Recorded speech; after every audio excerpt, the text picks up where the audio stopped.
Hello YouTube, I'm Pilot Stud and welcome back to another Microsoft Flight Simulator news video. In today's video, I'm going to talk about some news regarding an AI air traffic mod, a bit of hardware that many of you are excited for, and a bit more. It's not going to be as long as always because there's not that much news out to talk about, so I don't want to keep you around here any longer than you need to be. So if you like these kind of videos, be sure to like, comment and subscribe. It really does help me out. But without further delay, let's get right into it.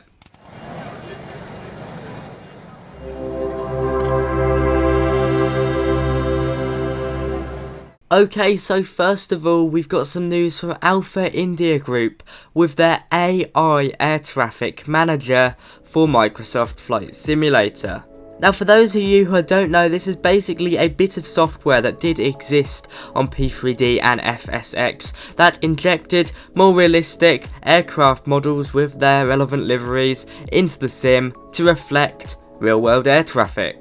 Well, they've been working on bringing it over to Microsoft Flight Simulator, and they're finally at a stage where public beta will be starting soon. Now, I've got to be honest, the article on their website isn't the best laid out, but it's perfectly fine. We get plenty of news out of there anyway, and of course, we're all very excited for this project.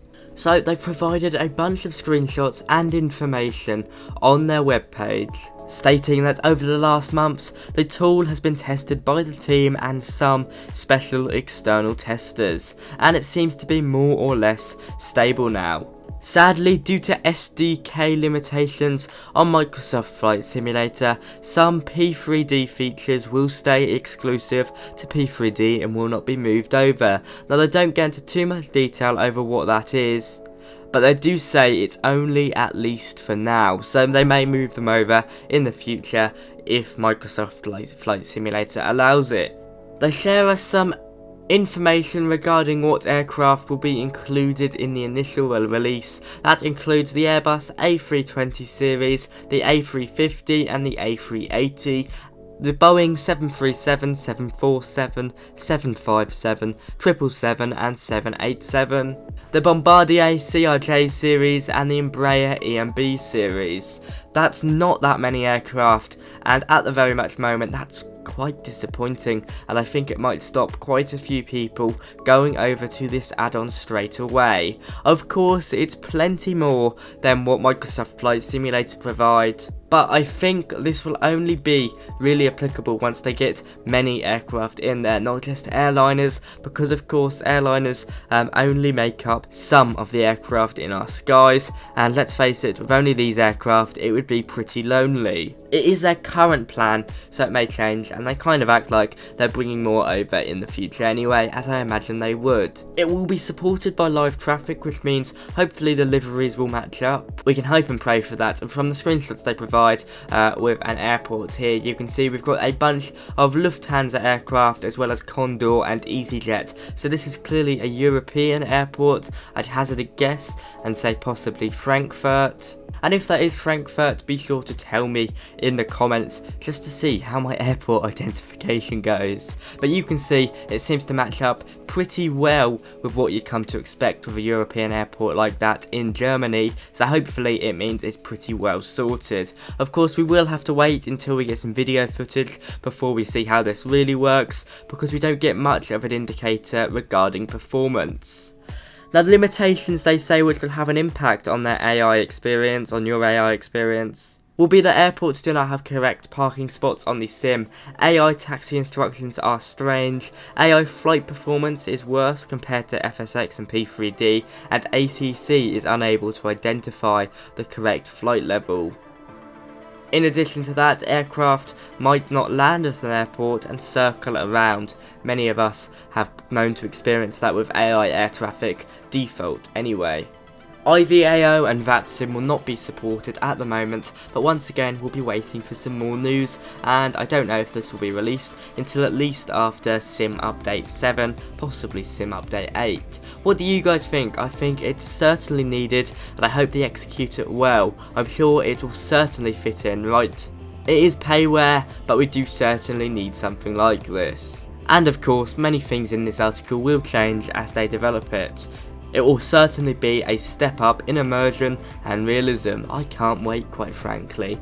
Moving over to some hardware, Turtle Beach have allowed pre-orders for their Velocity 1 flight controls. However, at the time of filming, it's sold out. It sold out last night when I planned on making this video. They come in at £350. I'm displaying the webpage on the screen now. There's a limit of 2 per customer and it's out of stock. You'll have to wait until the 14th of November, which hey, isn't that long away, 10 days on the day of filming, for this integrated hardware setup. Let me know what you guys think. I might take a look at this, it just depends whether or not I can shell out the money for it. It certainly ticks every box, but will it be worth it? I don't know. The link is in the description, and if you're watching this after the 14th, I hope you've had good luck pre-ordering it. Finally, Redwing Simulations have previewed more screenshots and some progress information from their Lockheed L1049 Super Constellation, a vintage airliner with that oh so recognisable cigar shape.